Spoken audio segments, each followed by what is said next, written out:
শ্রীমদ্ ভাগবত গীতা অনুবাদ স্বামী রাম সুখদাস 12তম অধ্যায়ের 6 নম্বর শ্লোক।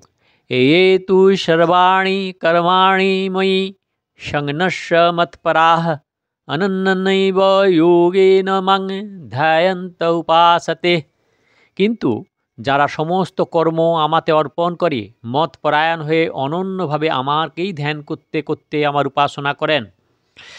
ব্যাখ্যা। একাদশ অধ্যায়ের 55তম শ্লোকে ভগবান অনন্য ভক্তের লক্ষণে 3টি বিধেয়াত্মক মত কর্মকৃত, মত পরমঃ এবং মত ভক্ত এবং 2টি নিষেধাত্মক সঙ্গম বর্জিত এবং নিবৈরহ পদ ব্যবহার করেছেন। সেই পদগুলির ইঙ্গিত এই শ্লোকে এইভাবে দেওয়া হয়েছে। সর্বাণি কর্মাণি ময়ি সংন্যস্য পদটির দ্বারা মত কর্মকৃত এর দিকে লক্ষ্য করা হয়। মৎপরাহ পদটির দ্বারা মৎপরম এই ইঙ্গিত করা হয়েছে। অনন্য নৈব যোগেন পদগুলি মদভক্তের লক্ষ্য করা হয়েছে। ভগবানে অনন্যপূর্বক আসক্ত থাকায় তাদের অন্য কিছুতে আসক্তি হয় না, সুতরাং তারা সঙ্গবর্জিত অর্থাৎ আসক্তি বর্জিত। কোথাও কোনো আসক্তি না থাকায় তাদের মনে আর প্রতিহিংসা, দেশ, শত্রুতা, ক্রোধ ইত্যাদি থাকে না। তাই নির্বৈরহ পদটির ভাবও এর অন্তর্গত হয়ে যায়। কিন্তু ভগবান এটিকে গুরুত্ব দেওয়ার জন্য পরে 13 শ্লোকে সিদ্ধ ভক্তদের লক্ষণে সর্বপ্রথম অদ্বেষ্টা পদটি প্রয়োগ করেছেন। সুতরাং সাধকের কারও উপর বিন্দুমাত্র দেশভাব রাখা উচিত নয়। ইয়ে তু সর্বাণি কর্মাণি ময়ি সংন্যস্য। এখন এখান থেকে নির্গুণ উপাসনার অপেক্ষা সগুণ উপাসনার সুগমতা বলার জন্য তু পদটির দ্বারা প্রকরণ ভেদ করেছেন। যদিও কর্মাণি পদটি নিজেই বহুবচন হয় সকল কর্মের ইঙ্গিত করে, তবুও এটির সঙ্গে সর্বাণি বিশেষণ প্রয়োগ করে মন, বাক্য, শরীর দ্বারা কৃত সমস্ত লৌকিক এবং পারলৌকিক শাস্ত্রবিহিত কর্মগুলিকে সন্নিহিত করা হয়েছে। এখানে মই সংন্যস্য পদগুলিতে ক্রিয়াগুলি স্বরূপত ত্যাগ করা ভগবানের অভিপ্রায় নয়, কারণ প্রথমত স্বরূপত কর্মত্যাগ করা সম্ভব নয়। দ্বিতীয়ত সগুণ উপাসক যদি মূঢ়তাপূর্বক শাস্ত্রবিহিত কর্ম স্বরূপত ত্যাগ করে তাহলে সেটি তামস ত্যাগ হয়, এবং যদি দুঃখকর মনে করে শারীরিক কষ্টের জন্য সেইগুলি সে ত্যাগ করে তাহলে তাকে বলা হয় রাজস ত্যাগ।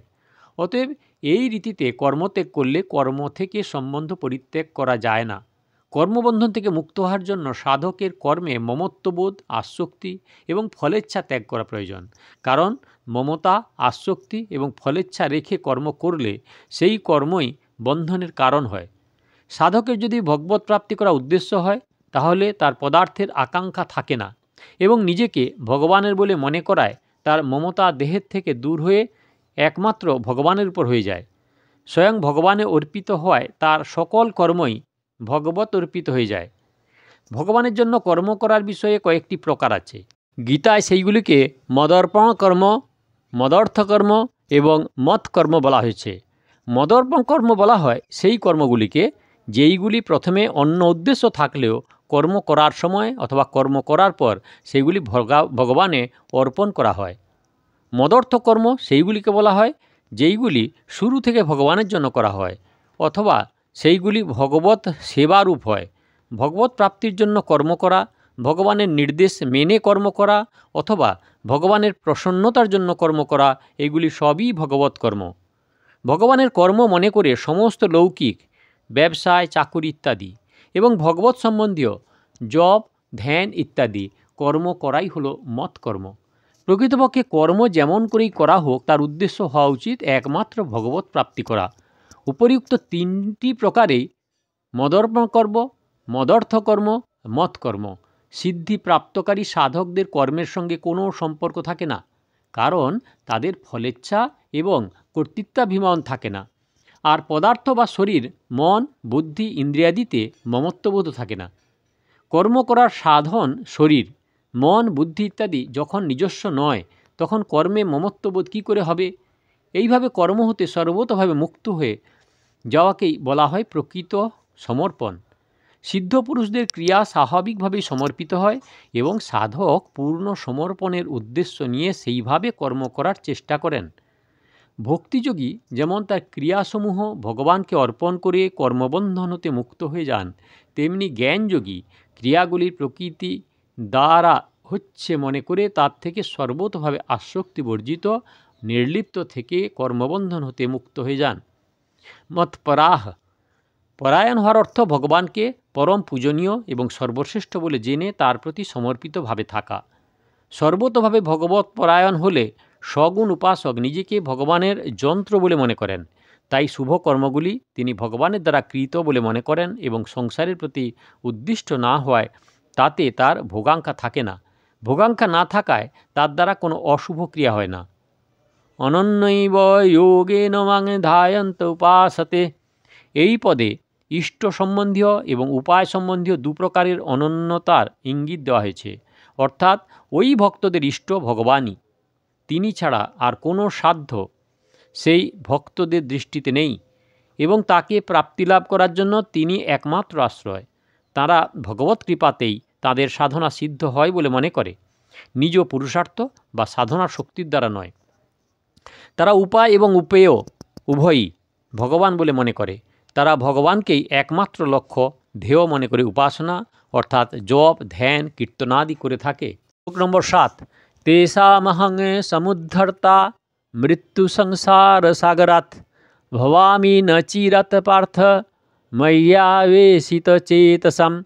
হে পার্থ, আমাতে সমর্পিত চিত্ত সেই ভক্তদের আমি মৃত্যুরূপ সংসার সমুদ্র থেকে শীঘ্রই উদ্ধার করে থাকি।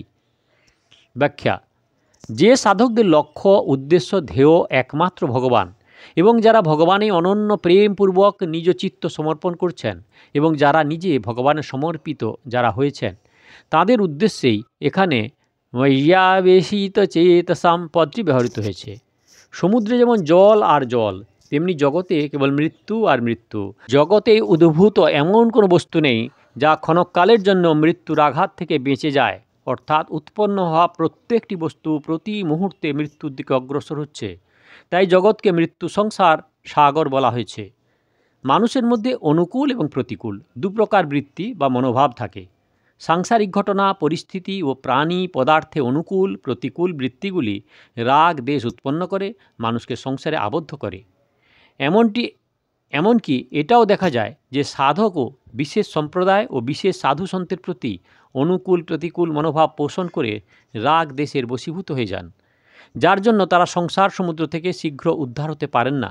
কারণ তত্ত্বজিজ্ঞাসু সাধকদের পক্ষে সাম্প্রদায়িক পক্ষপাতিত্ব অত্যন্ত বড় বাধা। সম্প্রদায়গত মোহ সাধকের আবদ্ধ করে। ভগবান তাই গীতায় এই দ্বন্দ্ব বা রাগ ও দেশ থেকে মুক্তি পাওয়ার উপর বিভিন্ন স্থানে বিশেষভাবে জোর দিয়েছেন।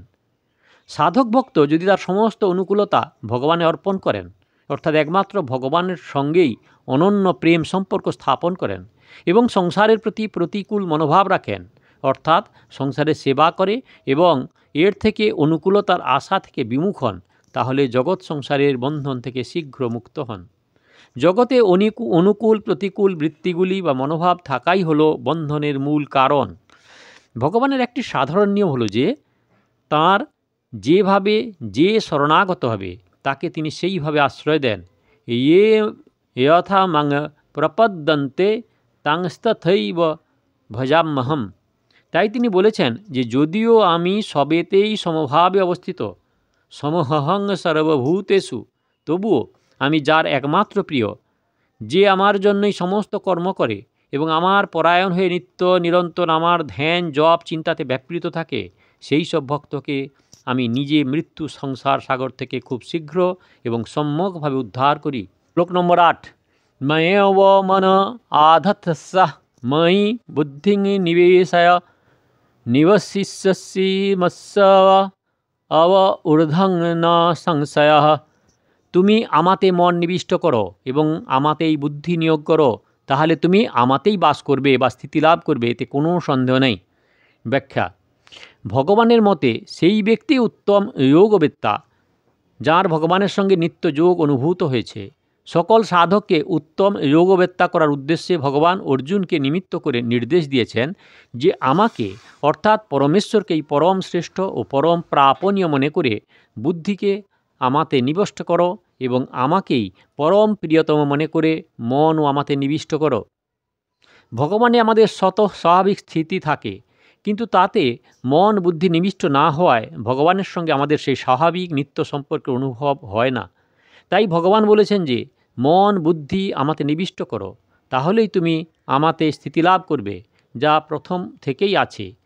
অর্থাৎ তোমার আমাতে স্বতঃসিদ্ধ স্থিতি অনুভূত হবে।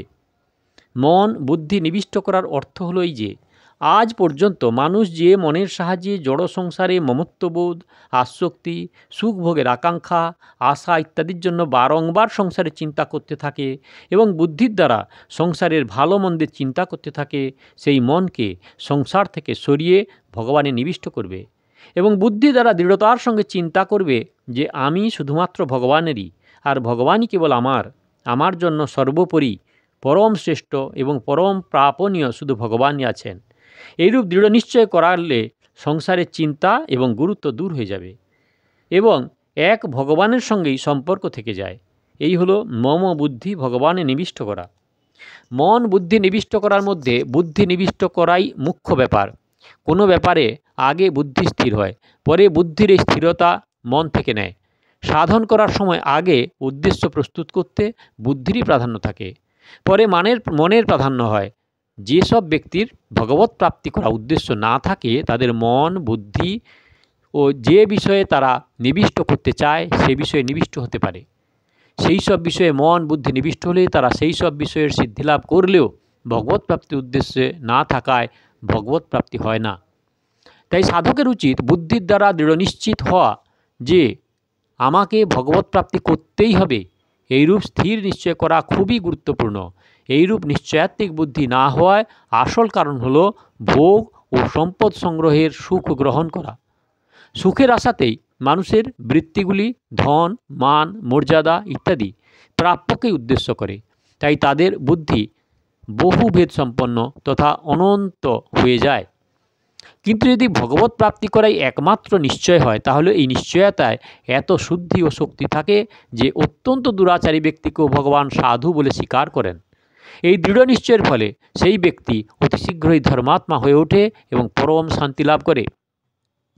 আমি ভগবানেরই এবং ভগবান আমার, এই দৃঢ় নিশ্চয় সাধকের দৃষ্টিতে বুদ্ধিতে হয় বলে প্রতীত হয়, কিন্তু প্রকৃতপক্ষে তা নয়। বুদ্ধিতে এইরূপ সিদ্ধান্ত বা দৃঢ় নিশ্চয় পরিলক্ষিত হলেও সাধকের জানা থাকে না যে তিনি স্বয়ং আগের থেকেই ভগবানে অবস্থিত। কিন্তু তিনি একথা জানলেও এটিই হলো বাস্তব সত্য। স্বয়ং যে ভগবানে অবস্থিত তার প্রমাণ হলো যে এই সম্বন্ধের কোনো বিস্মৃতি হয় না। যদি এটি শুধু বুদ্ধির ব্যাপার হতো তাহলে ভুল হওয়ার সম্ভাবনা ছিল, কিন্তু আমিত্বের কথা সাধক কখনো বিস্মৃত হন না। যেমন আমি বিবাহিত, এটি আমি ভাবের সিদ্ধান্ত, বুদ্ধির নয়। তাই মানুষ এই কথা কখনো ভোলে না। যদি কেউ মেনে নেয় যে আমি অমুক গুরুর শিষ্য, তাহলে এই সম্পর্কটির জন্য কোনো অভ্যাস না করলেও এটি তার মনের মধ্যে অটলভাবে বিরাজ করে। স্মৃতির দ্বারা স্মৃতি তো থাকেই, বিস্মৃতির মধ্যেও সম্বন্ধের স্মৃতির অভাব হয় না, কারণ সম্বন্ধের এই নিশ্চয় আমি বা অহংভাবেই থাকে। এইরূপ জগতে মেনে নেওয়া সম্বন্ধও যখন স্মৃতি ও বিস্মৃতি উভয় অবস্থাতেই অটল থাকে, তাহলে ভগবানের সঙ্গে যে সর্বদা নিত্য সম্বন্ধ রয়েছে তার বিস্মৃতি কী করে সম্ভব? তাই আমি ভগবানেরই এবং ভগবান আমার, এইরূপ অহংভাব স্বয়ংয়ের ভগবানের সঙ্গে হলে মন বুদ্ধি ও ভগবানে নিবিষ্ট হয়। মন বুদ্ধিতে অন্তঃকরণ চতুষ্টয়ের অন্তর্ভাব হয়। মনের অন্তর্গত চিত্ত এবং বুদ্ধির অন্তর্গত অহংকারের অন্তর্ভাব থাকে। মন বুদ্ধি ভগবানে নিবিষ্ট হলে অহংকারের আধার স্বয়ং ভগবানে নিবিষ্ট হয় এবং পরিণামে আমি ভগবানেরই এবং ভগবানই আমার এই ভাব জাগ্রত হয়। এইভাবে নির্বিকল্প অবস্থান হলে অহং ভাব ভগবানে লীন হয়ে যায়। ভগবৎ প্রাপ্তি সম্বন্ধীয় বিশেষ কথা। কোনো বিশেষ সাধনার জোরে ভগবৎ প্রাপ্তি হয় না, কারণ ধ্যান ইত্যাদি সাধনা শরীর মন বুদ্ধি ইন্দ্রিয়ের দ্বারা হয়। শরীর মন বুদ্ধি ইত্যাদি প্রাকৃতিক হয়, সেগুলি জড়বস্তু। জড় পদার্থগুলির সাহায্যে চিন্ময় ভগবানকে জয় করা যায় না, কারণ প্রকৃতির সমস্ত পদার্থ একত্র হয়েও চিন্ময় পরমাত্মার সমান কখনো হতে পারে না। সাংসারিক পদার্থ কর্ম বা পুরুষার্থ করার দ্বারাই প্রাপ্ত হওয়া যায়। তাই সাধক মনে করে যে ভগবৎ প্রাপ্তিও কর্মের দ্বারাই হবে। সেই জন্য ভগবৎ প্রাপ্তির ব্যাপারেও সে মনে করে যে আমার দ্বারা সাধনার দ্বারাই ভগবৎ প্রাপ্তি হবে। মনু শতরূপা পার্বতী প্রভৃতি তপস্যার সাহায্যে ইষ্টলাভ করেছেন। ইতিহাস পুরাণীতে এই প্রকার কাহিনী পড়ে বা শুনে সাধকের হৃদয়ে এমন প্রভাব পড়ে এবং তার ধারণা দৃঢ় হতে থাকে যে সাধনার দ্বারাই ভগবানকে লাভ করা যায়। কিন্তু সাধনার দ্বারাই যে ভগবান লাভ হবে এমন কোনো কথা নেই। তপস্যা ইত্যাদি সাধনার দ্বারা যেখানে ভগবত প্রাপ্তি হয়েছে বলে মনে হয়, সেখানেও জড় এবং সঙ্গে মেনে নেওয়া সম্পর্ক সর্বতোভাবে বিচ্ছিন্ন হওয়াতে প্রাপ্তি লাভ হয়ে থাকে, সাধনার দ্বারা নয়। সাধনার সার্থকতা হলো অসাধন জড়ের সঙ্গে মেনে নেওয়া সম্পর্ক পরিত্যাগ করাতেই। ভগবান সর্বদা সকলের শতপ্রাপ্ত, কিন্তু জড়ের সঙ্গে মেনে নেওয়া সম্পর্ক পরিত্যাগ করলে তবেই তার প্রত্যক্ষ অনুভূতি হওয়া সম্ভব। তাই ভগবত প্রাপ্তি জড়ত্বের সাহায্যে নয়, জড়ত্বের সঙ্গে সম্পর্ক ছেদ হলে তবেই হয়ে যায়। সুতরাং যে সাধকগণ মনে করেন নিজ সাধনার জোরে ভগবত প্রাপ্তি করব, তারা খুব ভুল করেন। সাধনার সার্থকতা তো শুধুমাত্র জড়ত্বের আশ্রয় পরিত্যাগ করাতেই থাকে। এই রহস্য না বুঝে সাধন ভজনে মমত্ববোধ নিয়ে তার আশ্রয় ধরে থাকলে সাধকের জড়ের সঙ্গে সম্পর্ক বজায় থাকে। যতক্ষণ চিত্তে জড়ত্বের প্রতি বিন্দুমাত্র মমত্ববোধ থাকে, ততক্ষণে ভগবত প্রাপ্তি হওয়া কঠিন। তাই সাধকের উচিত তাঁরা যেন সাধনার দ্বারা জড়ত্বের সঙ্গে সর্বতোভাবে সম্পর্ক ছেদ করেন। একমাত্র ভগবত প্রাপ্তির উদ্দেশ্যে করা সাধনার দ্বারাই অতি সহজে জড়ত্বের সঙ্গে সম্পর্ক ছেদ হয়। এ হলো 12 নম্বর অধ্যায়ের শ্লোক নাম্বার 6, 7, 8। দয়া করে সাবস্ক্রাইব করবেন, লাইক করবেন, শেয়ার করবেন। আর গীতার শুরু থেকে দেখতে হলে কাকন বাসুতে ক্লিক করে ভিডিও দেখুন, আর আগের ভিডিওর জন্য দয়া করে অপেক্ষা করুন।